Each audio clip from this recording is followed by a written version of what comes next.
अखिलेश यादव जी के सुनल के चाहता था हाथ उठा के उतावलो तब एक लाइन सुनाई हम। बहुत धन्यवाद, थैंक यू। अब मास्टर एक लाइन अपने नेता वाली होकर बात, फिर मंच का बात। अब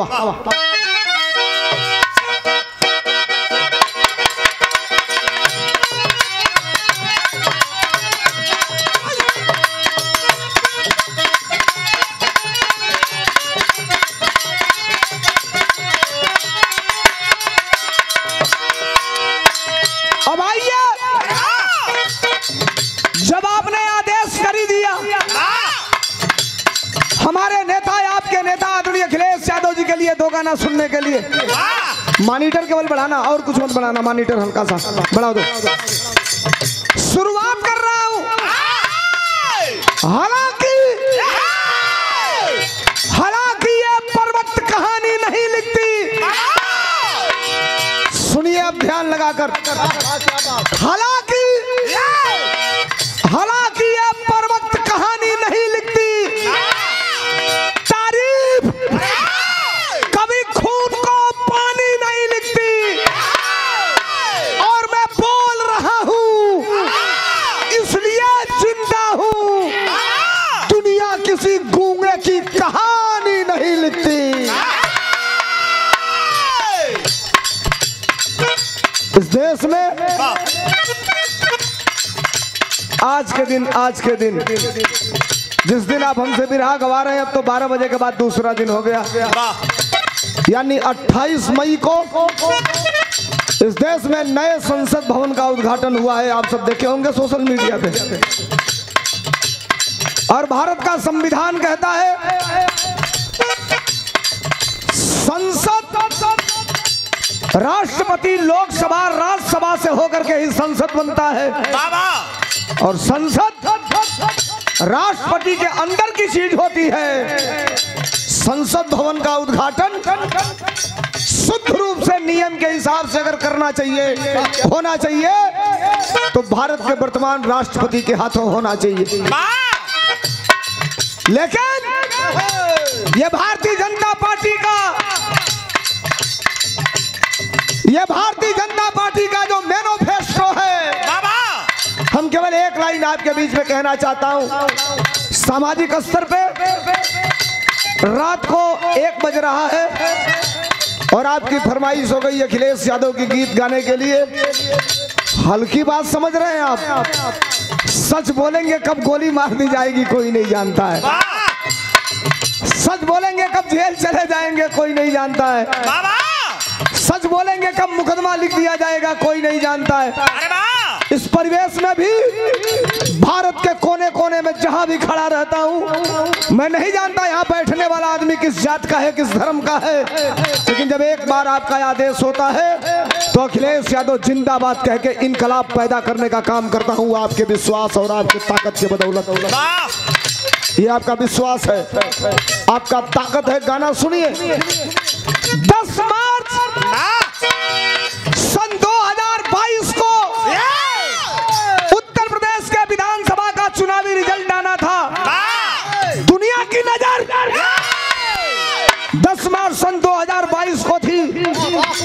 8 महीना लगातार हम लोग चले थे। 8 महीना में धर्मेंद्र सोलंकी अपनी टीम के साथियों के साथ, आशीष था, ज्योति भी चली थी, कवि जी भी थे। 5.5 किलो वजन इस शरीर का कम हुआ था।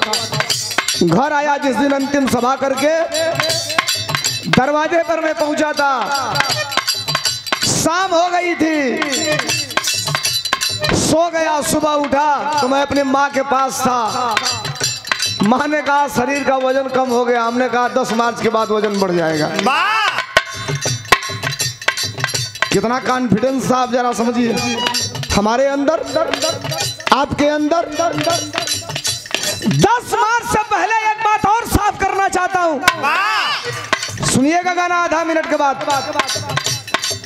दिसंबर 2021 में आपके गांव के सड़क के किनारे सुबह 4 बजे भोर में दौड़ने वाले लड़कों की संख्या अगर 50 रही होगी, तो जनवरी 2022 आते आते 50 से बढ़ के 100, फरवरी 2022 आते आते 100 से बढ़ के 200 हो गई होगी। कारण क्या था जानते हैं? नौजवानों के मन के अंदर एक विश्वास था कि 10 मार्च को उत्तर प्रदेश में सत्ता परिवर्तन होगा, निजाम बदलेगा, इंतजाम बदलेगा, एक ऐसा आदमी मुख्यमंत्री होगा जिसने कहा है नौजवानों 10 मार्च के बाद रियाज बना लो, दौड़ के आगे आ जाना और केवल लिखित परीक्षा पास कर लेना। कलम हमारे हाथ में रहेगी तो तुम्हारे शरीर पर उत्तर प्रदेश पुलिस की वर्दी देकर तुम्हारे सम्मान को बढ़ाने का काम किया जाएगा। 10 मार्च आया, ठीक है सरकार नहीं बनी, जितना आप दुखी थे उतना मैं दुखी था। और उस आदमी के दिल पर क्या बीता होगा जिसको मुख्यमंत्री बनना था, जरा आप कल्पना करिए। 10 मार्च के बाद उत्तर प्रदेश की धरती पर अगर सबसे ज्यादा कोई नौजवान ट्रोल हुआ, ट्रोल सोशल मीडिया पे, तो नौजवान था धर्मेंद्र सोलंकी। मेरे माँ बहन की गालियां तक दी गई सोशल मीडिया पर, टेलीफोन करके मुझे गालियां दी जाती थी। कहते थे धर्मेंद्र सोलंकी, मैं कहता था यस, तो कहते अब काहे नहीं गा रहे हो अखिलेश यादव का गाना? रोज गाते थे सुल्तान बदलने वाला है, रफ्तार बढ़ने वाली है, अब काहे नहीं गा रहे हो? 15 दिन बीत गया, 25 मार्च आ गया। मैं लखनऊ था, पहली बार इस उम्मीद में था कि अपने नेता के सामने होऊंगा तो मैं क्या कहूंगा, नेता हमसे पूछ क्या सकते हैं। याद रखना, अंतिम सभा में, मुझे याद है, ये आपसे कहने का मतलब नहीं है, अंतिम सभा हमने आजमगढ़ में किया था, पूरे चुनाव की अंतिम सभा थी। आजमगढ़ में करके सुखदेव राजभर के लड़के पप्पू भाई के सभा में हम लोग थे। आजमगढ़ से करके जब मैं पैर छू के नमस्ते किया अपने नेता का, हम कहे साहब घर जा रहा हूँ, चेहरा काला पड़ा था चुनाव में दौड़ते दौड़ते। हमारे नेता आदरणीय अखिलेश यादव जी का हंस के कहे सोलंकी जाओ आराम कर लेना, 1-2 दिन वक्त तुम्हारा है।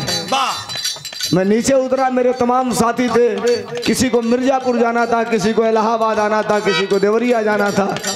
9 महीने एक साथ रहने के बाद जब हम अलग अलग हुए, सब रो रहे थे और सबने कहा कि 10 मार्च के बाद ये शरीर जितनी तपी है वो तपिश गोल्ड के रूप में चमकेगी। नहीं बनी थी सरकार, हम 25 मार्च को अखिलेश यादव के सामने थे, आदरणीय अपने नेता के सामने थे, नजरों में पानी था, आंखों से पानी गिर रहा था। सुनिए 1 मिनट। और कंधे पे हाथ रखा हमारे नेता आदरणीय अखिलेश यादव जी ने कहा, सोलंकी सरकारें आती हैं, सरकारें जाती हैं, MP MLA बनते हैं, MP MLA बिगड़ते हैं, लेकिन जो इनकलाब तुम्हारे प्रकोष्ठ के लोगों ने कायम किया था उस इनकलाब को कम मत होने देना। ये आंदोलन, ये इनकलाब जारी रखना। आज नहीं तो कल सरकार में तुम रहोगे और जनता आज नहीं तो कल समाजवादियों के किए हुए काम को समझेगी और तब ये धोखा देने वाले बाहर होंगे। मैं आ गया बाहर, गाड़ी में बैठा, घर आ रहा था, पूर्वांचल एक्सप्रेस वे पकड़ के सुल्तानपुर क्रॉस किया। सरकारी पार्टी के एक नेता का फोन आया, सोलंकी बोल रहे हो? हमने कहा बोल रहा हूँ। इतना खराब बात कहा साहब, मैं मन से आपको बता नहीं सकता कि कितनी गंदी बात कहा उसने। हमने कहा क्यों बोल रहे हैं ऐसा? तो कहे अब काहे नहीं गा रहे हो, 15 दिन हो गया अखिलेश यादव का गाना। हमने कहा तो सुनो, कल गाने जा रहा हूँ। कहा अब क्या गाओगे, क्या बचा है? हमने कहा सुन, ये तुम नहीं तय करोगे कि मैं क्या गाऊंगा, कल गाने जा रहा हूँ और 2 दिन बाद सुनना गा क्या रहा हूँ। गाया चुनाव के बाद पहली गीत हमने क्या गाया मास्टर?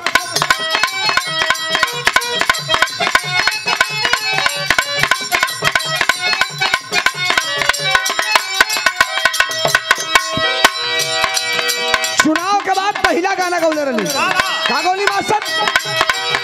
जबल बाजान यही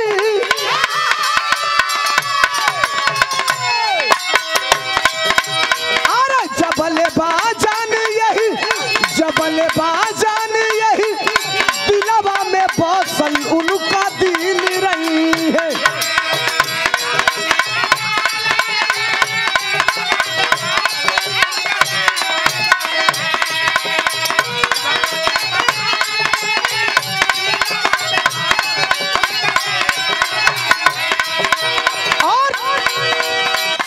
अगली लाइन तय करेगी कि आप इसी लाइन पे खत्म करेंगे समाजवादी गीत कि एक दो लाइन और सुनेंगे, ये अगली लाइन तय करेगी आपकी तालियां। अगली लाइन पे अगली लाइन आपकी तालियां और आपका जज्बा और आपका समर्थन बताएगा कि कितना देर हमसे सुनेंगे। चुनाव के बाद पहली गीत हमने गाया था, क्या गाया? जबल बाजान यही दिलवा में बसल उनका दिल रही है, जिंदाबाद अखिलेश साई की है, वो जिंदाबाद अखिलेश साई की रही है, वो जिंदाबाद